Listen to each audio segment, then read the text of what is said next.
This is Sam. Isa siyang promising 19-year-old rugby player. One night na nag-iinuman silang barkada, may gumapang na slug sa harap nila. At dahil medyo nakainom na ang mga magkakaibigan, may nag-dare na kainin ang slug. Itong si Sam ay game na game sa dare at nilunok naman agad. Okay naman siya right after at tuloy pa rin ang inuman. But after a few days, nakaramdam na si Sam ng severe pain sa legs. Pagkatapos ay nag-umpisa na makaramdam ng matinding hilo at pagsusuka.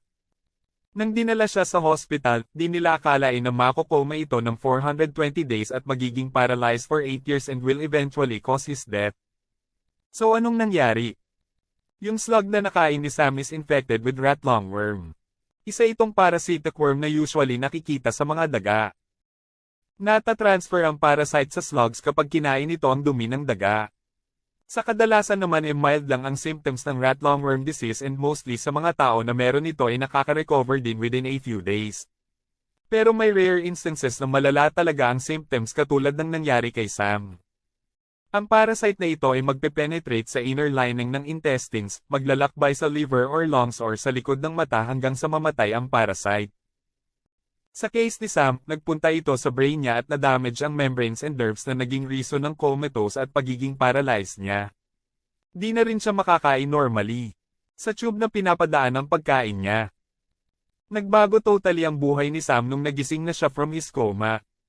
Being paralyzed, kailangan niya ng 24/7 care. Mabilis naman mambintang ang mga tao online na dapat sisihin ang mga kabarkada ni Sam pero never sinisi ng nanay ni Sam ang mga ito.